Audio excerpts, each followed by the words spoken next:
Welcome back to the class, students. Hope you are all safe and good. Before starting the class, let's see what quote of the day. Failure doesn't mean the game is over. It means try again with experience. So మీరు ఏదన్నా ఒక పని చేస్తున్నప్పుడు అందులో మీరు success అవ్వకుండా failure అయితే so దాని గురించి మీరు ఎక్కువ బాధపడవసరం లేదు. ఆ ఫెయిల్యూర్ అయినందుకు మనం ఏమేమి మిస్టేక్స్ చేసామో ఆ మిస్టేక్స్ అన్నీ కలిపి మనకు ఒక ఎక్స్పీరియన్స్ అవుతుంది. ఆ పని చేయడానికి మనం ఏమేమి మిస్టేక్స్ చేసామో ఆ ఎక్స్పీరియన్స్ తోటి నెక్స్ట్ టైం మీరు మళ్ళీ ట్రై చేస్తున్నప్పుడు ఆ మిస్టేక్స్ని మళ్ళీ చేయకుండా ఉండడానికే మనం ఫెయిల్యూర్ నుంచి మనం నేర్చుకోవచ్చు. ఓహో పలానా ఈ పని చేశాము, సో ఇది నేను రాంగ్ చేశాను, సో అది మీరు ఎక్స్పీరియన్స్గా తీసుకొని నెక్స్ట్ టైం మీరు ట్రై చేస్తున్నప్పుడు ఆ మిస్టేక్ మళ్ళీ రిపీట్ అవ్వకుండా చూసుకోండి. So it means try again with experience. మీరు ఏదైతే మిస్టేక్స్ చేస్తారో అది ఎక్స్పీరియన్స్గా తీసుకొని ఆ మిస్టేక్స్ని మళ్ళీ రిపీట్ చేయకుండా ఉండాలి. So let's see what is the topic of today. So we're going to cover topic network model. ఈరోజు మనం నెట్వర్క్ మోడల్ గురించి నేర్చుకుందాం. So see the network model. This is an extension of the hierarchical model. Network model అనేది hierarchical model యొక్క next level. Hierarchical మోడల్కి next level. It is an extension of the hierarchical model. So hierarchical మోడల్లో ఉన్న డిసడ్వాంటేజెస్ని overcome చేయడానికి వచ్చిందే network model. So network model represent data. As usual every model మనం చెప్పుకున్నట్టు ప్రతి ఒక్క మోడల్, హైరార్కిల్ మోడల్ కానీ రిలేషనల్ మోడల్ కానీ ఈ ఎంటిటీ రిలేషన్షిప్ మోడల్ కానీ ఏ మోడల్ అయినా సరే what is the main purpose to call these models అంటే to represent the data. Means we're storing the data into the model. So ఎలాగ ఒక్కొక్క మోడల్లో డేటాని స్టోర్ చేసుకునే విధానం అనేది చేంజింగ్ ఉంటుంది. So according to the network model represent data in the form of collection of records. Means we are collecting the data that is in the form of records and relationships. Network మోడల్లో డేటాని మనం records and relationships ఫార్మేట్లో store చేస్తాం. So a child can have more than one parent. A child can have more than one parent, especially in network model. Because మనం దీనికన్నా ముందు model hierarchical model తీసుకుంటే కనుక hierarchical మోడల్లో we have only relationships like 1-to-1. means 1-to-1 relationship. A parent can have one child. Otherwise 1-to-many relationships. 1-to-many relationship. ఎక్కడ మనకి చూసాం మనం హైరార్కిల్ మోడల్లో we have 1-to-1 relationship or 1-to-many relationship. A parent can have number of children, but we don't. మనకు అక్కడ హైరార్కిల్ మోడల్లో మనకి లేని ఆప్షన్ ఏంటి? Many relationship. But in network model మనకి ఇక్కడ 1-to-1 రిలేషన్షిప్ ఉంటుంది, 1-to-many రిలేషన్షిప్స్ ఉంటాయి, as well as many relationship. అందుకని a child can have more than one parent. Hierarchical మోడల్లో మనకి 1-to-1 relationship or 1-to-many relationship మాత్రమే ఉంటుంది. But coming to the network model we have one more relationship which is called as many-to-many relationship. On this note we can say a child can have more than one parent. This is the main advantage to call network model. Next we can see the next point here. In network terminology, relationship is called a set. According to the network terminology, relationship ni ఏమని పిలుస్తామంట? Set అని పిలుస్తామంట. రిలేషన్షిప్ని ఏమని పిలుస్తాం? Set. అసలు relationship అంటే ఏంటి? So relationship is nothing but మనకి ఏదైతే రెండు టేబుల్స్ కానీ రెండు రికార్డ్స్ మధ్య మనం రిలేషన్షిప్ని మెయింటైన్ చేస్తుంటే కనుక దాన్ని ఏమని పిలుస్తామంటే సెట్ అని పిలుస్తాం. రెండు రికార్డ్స్ని మధ్య మనం మెయింటైన్ చేసే ఒక రిలేషన్ని, ఆ క్యారెక్టరిస్టిక్ని ఏమని పిలుస్తాం? According to the network terminology set is nothing but relationship. Each set is made up of at least 2 types of records. ఒక సెట్ని మీరు మెయింటైన్ చేయాలంటే మనకి ఎన్ని కావాలంటే అట్లీస్ట్ 2 types ఆఫ్ రికార్డ్స్ అనేది కంపల్సరీగా కావాలి. ఇక్కడ మనం సెట్ని మెయింటైన్ చేయడానికి 2 టేబుల్స్ అన్నా కాల్ చేయొచ్చు, ఆర్ఎల్స్ 2 రికార్డ్స్ అన్నా కాల్ చేయొచ్చు. For an example we can maintain a relationship between parent and child. So parent and child మధ్యలో మనం మెయింటైన్ చేసే రిలేషన్షిప్ని అకార్డింగ్ టు ద నెట్వర్క్ టర్మినాలజీలో మనం ఏమని పిలుస్తాం? సెట్ అని పిలుస్తాం. So set is nothing but A relationship which is maintain between the two types of records. Next point, this was the most widely used database model before relational model was introduced. Relational model అనేది మనకి introduce కాకముందు ఎక్కువగా అందరూ use చేసే model ఏంటది? Network model. Relational model మనకి రాకముందు మనం ఎక్కువగా యూజ్ చేసిన మోడల్ ఏంటది? Network model. So let us take an example of network model here. College డేటాబేస్ని మనం ఎగ్జాంపుల్ కింద కన్సిడర్ చేస్తే కాలేజ్లో మనకి నెంబర్ ఆఫ్ డిపార్ట్మెంట్స్ ఉంటాయి. అందులో మనం సిఎస్సి డిపార్ట్మెంట్ ఇక్కడ నేను తీసుకున్నాను.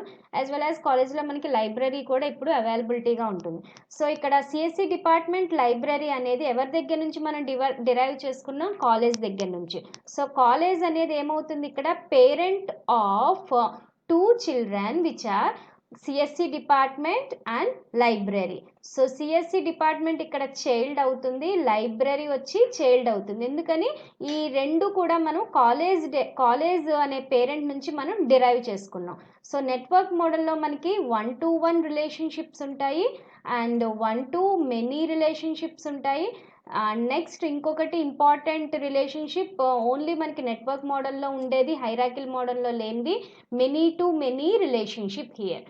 సో ఇక్కడ మనకి సిఎస్సి డిపార్ట్మెంట్కి సంబంధించిన ఇన్ఫర్మేషన్ ఈ సిఎస్సి డిపార్ట్మెంట్ ఎంటిటీలోనే కాకుండా ఇది కాలేజ్ నుంచి డిరైవ్ అయింది కాబట్టి దీని యొక్క పేరెంట్ కాలేజ్ టేబుల్లో కూడా సిఎస్సి డిపార్ట్మెంట్ ఇన్ఫర్మేషన్ మనకి అవైలబుల్గా ఉంటుంది. యాజ్ వెల్ యాజ్ లైబ్రరీకి సంబంధించిన ఇన్ఫర్మేషన్ ఈ లైబ్రరీ టేబుల్లోనే కాకుండా ఇది ఎవరి దగ్గర నుంచి డిరైవ్ అయింది? పేరెంట్ అయిన కాలేజ్ నుంచి డిరైవ్ అయింది. సో లైబ్రరీకి సంబంధించిన ఇన్ఫర్మేషన్ మనకి లైబ్రరీలోనే కాకుండా కాలేజ్లో కూడా మనకి వస్తుంది. అందుకని college is the parent of 2 childs which are CSC department and library. So ఇక్కడతో మనకి రిలేషన్షిప్ ఎండ్ చేయకోకుండా నెక్స్ట్ కంటిన్యూషన్ ఇంకొక చైల్డ్ వచ్చింది, దట్ ఈజ్ స్టూడెంట్. సో ఈ స్టూడెంట్కి పేరెంట్ ఎవరు? స్టూడెంట్కి పేరెంట్ కాలేజ్ అవుతుంది. ఈ స్టూడెంట్ని మనం ఎక్కడి నుంచి డిరైవ్ చేసుకున్నాం? ఆరో మార్క్స్ చూస్తే ఇక్కడ student is derived from CSC department and library. So ఎందుకు నేను లైబ్రరీని కూడా కన్సిడర్ చేశానంటే ఒక కాలేజ్లో స్టూడెంట్స్ అన్న వాళ్ళు కంపల్సరీగా వాళ్ళు ఏదో ఒక డిపార్ట్మెంట్కి కనెక్ట్ అవుతారు and at the same time వాళ్ళు లైబ్రరీకి కూడా ఫ్రీక్వెంట్గా వెళ్తూ ఉంటారు. సో స్టూడెంట్స్కి సంబంధించిన ఇన్ఫర్మేషన్ మీరు చెక్ చేసుకోవాలంటే అకార్డింగ్ టు దిస్ డయాగ్రామ్ మనము స్టూడెంట్ టేబుల్లోనూ గెట్ చేసుకోవచ్చు. యాజ్ వెల్ యాజ్ దీన్ని ఈ స్టూడెంట్కి ఎవరి నుంచి డిరైవ్ అయింది? సిఎస్సి డిపార్ట్మెంట్ నుంచి మనం డిరైవ్ చేసుకున్నాం. సో స్టూడెంట్కి పేరెంట్ ఎవరు ఇక్కడ? అకార్డింగ్ టు ద స్టూడెంట్ మనకి parent CSC department and library. ఇక్కడ ఆల్రెడీ మనకు ఒక రిలేషన్షిప్ గురించి చెప్పుకున్నాం, many-to-many రిలేషన్షిప్స్. సో ఒక స్టూడెంట్కి మనకి ఇక్కడ ఇద్దరు పేరెంట్స్ మీన్స్ ఒక స్టూడెంట్ అనే టేబుల్కి ఇక్కడ మనకి ఇద్దరు పేరెంట్స్ ఉన్నారు. ఎందుకంటే స్టూడెంట్ అనే టేబుల్ ఆర్ ఎంటిటీని మనం సిఎస్సి డిపార్ట్మెంట్ నుంచి డిరైవ్ చేసుకున్నాం, లైబ్రరీ నుంచి కూడా కాల్ చేసాం. So this is called many-to-one relationship అని కూడా కావచ్చు. దీన్ని ఎక్స్టెండ్ చేసుకుంటే మనకి many-to-many రిలేషన్షిప్స్ కూడా వస్తుంది. సో స్టూడెంట్కి సంబంధించిన ఇన్ఫర్మేషన్ మనకి సిఎస్సి డిపార్ట్మెంట్లోని మనకి అవైలబుల్గా ఉంటుంది, యాజ్ వెల్ యాజ్ లైబ్రరీ నుంచి కూడా మనం ఇన్ఫర్మేషన్ని గ్యాదర్ చేసుకోవచ్చు. ఇంకా మీకు సింప్లిఫికేషన్గా చెప్పాలి అంటే will take one more example. First let us clear this screen and move to the next slide. So ఇక్కడ మనకి స్టోర్ అనే డేటాబేస్ ఉన్నది. యూజువల్గా మనం ఇప్పుడు గ్రాసరీస్ అవి కొనడానికి షాప్కి వెళ్తూ ఉంటాం. సో ఆ షాప్కి ఈ స్టోర్ అనేది ఇక్కడ మనకి పేరెంట్ అవుతుంది. దీని నుంచి మనకి 3 entities అనేది డివైడ్ అయినాయి. So store is the parent of 3 children. Those are customer, manager, salesman. So salesman is child, manager is also child, customer is also child. For whom? Especially for store. So మనకి ఒక స్టోర్ని మనం maintain చేయాలంటే కంపల్సరీగా దానికి customers అనేది ఫ్రీక్వెంట్గా వెళ్తూ ఉంటేనే స్టోర్ అనేది సక్సెస్ఫుల్గా రన్ అవుతుంది. సో ఆన్ దిస్ నోట్ నేను కస్టమర్ని తీసుకున్నా. స్టోర్ని మెయింటైన్ చేయడానికి మేనేజర్ ఉండాలి. స్టోర్లో ఉన్న ఐటమ్స్ని సేల్ చేయడానికి సేల్స్ మ్యాన్ ఉండాలి. సో స్టోర్ అనేది పేరెంట్. ఇక్కడ దాని నుంచి ఎన్ని ఎంటిటీస్ మనం డిరైవ్ చేసుకున్నాం? 3 entities: customer, manager, sales man. ఈ 3 ఏమవుతుంది? చైల్డ్ అవుతుంది. ఎవరికి చైల్డ్ ఇవి? స్టోర్ అనే పేరెంట్కి చైల్డ్. సో ఇప్పుడు స్టోర్ని మనం రన్ చేస్తున్నామంటే ముగ్గురు కావాలనుకున్నాం. అది సక్సెస్ఫుల్గా రన్ అవ్వాలంటే కస్టమర్ ఏం చేయాలి? ఆర్డర్ని ప్లేస్ చేయాలి. కంపల్సరీగా కస్టమర్ ఆర్డర్ని ప్లేస్ చేస్తేనే సక్సెస్ఫుల్గా స్టోర్ అనేది రన్ అవుతుంది. సో ఈ ఆర్డర్ అనే ఎంటిటీ మనకి ఎవరి దగ్గర నుంచి డిరైవ్ అయింది? కస్టమర్ దగ్గర నుంచి డిరైవ్ అయింది, మేనేజర్ దగ్గర నుంచి డిరైవ్ అయింది, అండ్ సేల్స్ మ్యాన్ నుంచి కూడా డిరైవ్ అయింది. సో ముందు ఆర్డర్ ఎవరు ప్లేస్ చేస్తారు? ఫస్ట్ యూజువల్గా మనం ఏదైనా ఒక వస్తువు కొనుక్కోవాలంటే కంపల్సరీగా యాజ్ ఎ కస్టమర్ మనం ఆర్డర్ని ప్లేస్ చేయాలి. వన్స్ కస్టమర్ ఆర్డర్ ప్లేస్ చేసిన తర్వాత దాన్ని మేనేజర్ మనకి ఏం చేస్తారు? ప్రజెంట్ ఆ స్టోర్లో ఆ పర్టికులర్ ఆర్డర్ అనేది మనం ఏదైతే ఐటెం అడుగుతున్నామో అది ఉందా లేదా కన్ఫర్మేషన్ చేస్తాడు.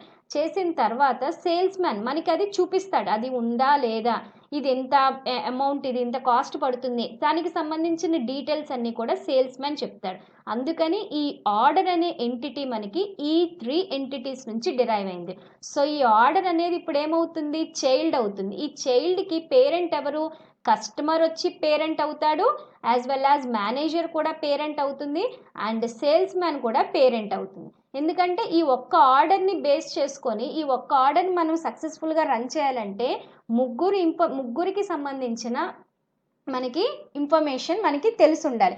కస్టమర్ ప్లేస్ చేస్తాడు ఆర్డరు, మేనేజర్ దాన్ని యాక్సెప్ట్ చేస్తాడు, సేల్స్ మ్యాన్ దాన్ని సేల్ చేస్తాడు. Clear?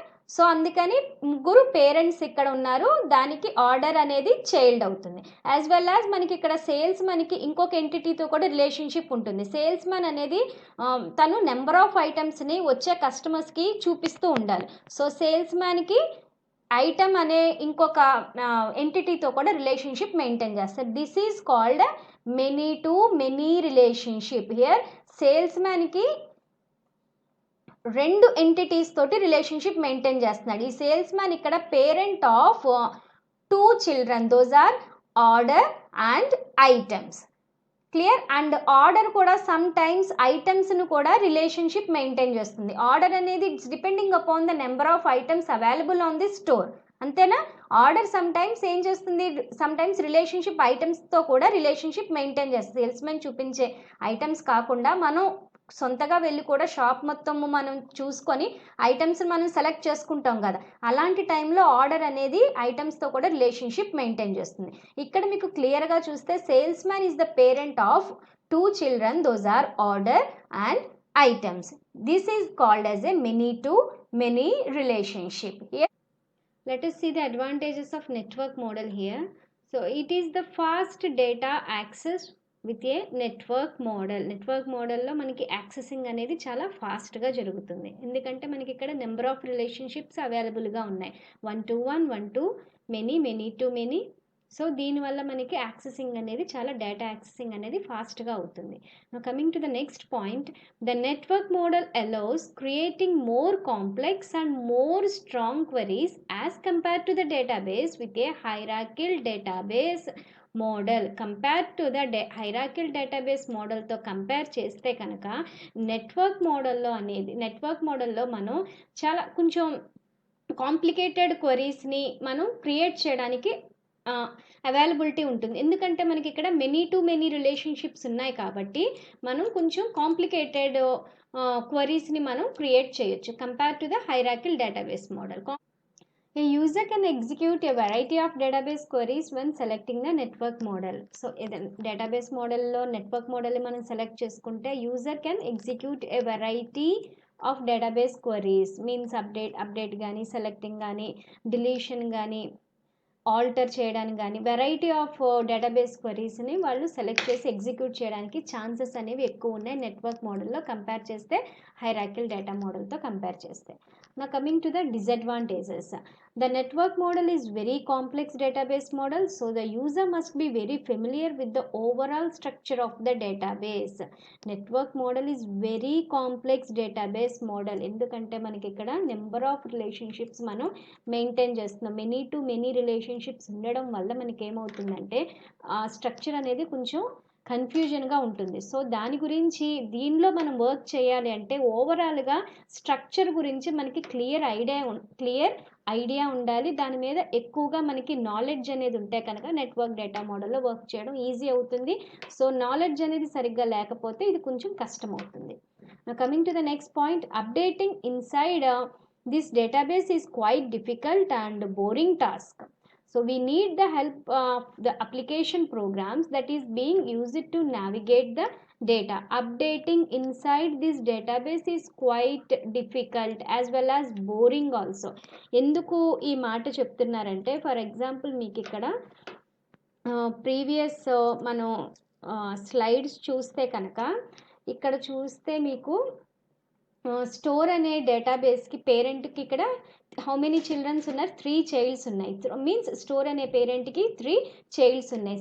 Customer, manager, sales man as well as ఈ ఒక్క ఆర్డర్ అనే ఎంటిటీకి 3 పేరెంట్స్ ఉన్నారు.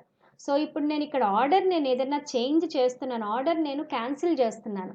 ఆర్డర్ని క్యాన్సిల్ చేస్తుంటే నేను జస్ట్ ఈ ఆర్డర్ని ఒక్కదాన్నే చేంజెస్ చేస్తే ఈ ఆర్డర్ అనే ఒక టేబుల్లో ఇన్ఫర్మేషన్ చేంజెస్ చేస్తే సరిపోదు. ఎందుకంటే ఈ ఆర్డర్ అనేది 3 ఎంటిటీస్కి కనెక్ట్ అయి ఉంది. సో ఆర్డర్కి పేరెంట్ ఎవరు ఇక్కడ, కస్టమర్, మేనేజర్, సేల్స్ మ్యాన్. ఈ ముగ్గురు కూడా ఆర్డర్ అనే ఎంటిటీకి పేరెంట్స్ అవుతున్నారు. సో రిలేషన్షిప్ ఆర్డర్కి ఎంతమందితో ఉంది ఇక్కడ, ముగ్గురుతో ఉంది. కస్టమర్తో ఉంది, మేనేజర్తో ఉంది, సేల్స్ మ్యాన్తో ఉంది. సో నేను ఆర్డర్లో ఏమన్నా చేంజెస్ చేయాలంటే ఫర్ అన్ ఎగ్జాంపుల్ నేను ఆర్డర్ ప్లేస్ చేసిన తర్వాత వేరే ఇంటికి షిఫ్ట్ అయ్యాను. సో కొత్త అడ్రస్ నేను ఇవ్వాలి అనుకుంటున్నాను, అప్డేట్ చేయాలనుకుంటున్నాను. అంటే నేను ఈ ఒక్క సింపుల్గా ఈ ఆర్డర్ అనే ఎంటిటీలో చేంజెస్ చేస్తే సరిపోదు. దీనికి రిలేటెడ్గా ఉన్న కస్టమర్లోనూ చేంజ్ చేయాలి, మేనేజర్లోనూ చేంజ్ చేయాలి, సేల్స్ మ్యాన్లో కూడా చేంజ్ చేయాలి. సో ఏదన్నా ఒక చిన్న చేంజ్ చేయాలి అంటే కనుక దీనికి రిలేటెడ్గా ఉన్న అన్ని ఎంటిటీస్ని కూడా నేను క్లీన్గా అబ్జర్వ్ చేసుకొని చేంజెస్, అప్డేషనే కానీ డిలీషనే కానీ ఆల్టర్ చేయాలనుకున్న ఏం చేయాలన్నా దీనికి రిలేటెడ్గా ఉన్న అన్ని టేబుల్స్లోనూ నేను ఇన్ఫర్మేషన్ని మార్చాల్సి ఉంటుంది. ఫర్ అన్ ఎగ్జాంపుల్ నేను మేనేజర్కి సంబంధించిన ఎంటిటీలో నేను మర్చిపోతే మనకి ఏమవుతుంది, అక్కడ ఎర్రర్ వస్తుంది. ఎర్రర్ వస్తే మన డేటాబేస్లో కరెక్ట్నెస్ లేనట్టు, ఇంటిగ్రిటీ అనేది మనకి మిస్ అవుతుంది. సో దీన్నే మనం కొంచెం డేటాని మెయింటైన్ చేయడం కానీ రిలేషన్షిప్ని మెయింటైన్ చేసేటప్పుడు ఇన్సైడ్ ఏమైనా అప్డేట్ చేసినా కొంచెం కష్టం అవుతుంది. ఇవన్నీ చేయడం కొంచెం బోరింగ్ టాస్క్ కింద కూడా మనకి అనిపిస్తుంది. సో ఇవన్నీ చేయాలి అంటే కంపల్సరీగా మనకి క్లియర్ ఐడియా ఉండాలి సబ్జెక్ట్ మీద. మీన్స్ నెట్వర్క్ మోడల్ మీద మీకు క్లియర్ ఐడియా ఉంటే కనుక ఇది చాలా ఈజీ అవుతుంది. So this is all about the network model. I hope you all understood the concept. Still మీకు ఇంకేమైనా డౌట్స్ ఉంటే కనుక నాకు కమెంట్ సెక్షన్లో చెప్పండి, నేను మీ డౌట్స్ని క్లారిఫై చేస్తాను. Thank you and God bless you all.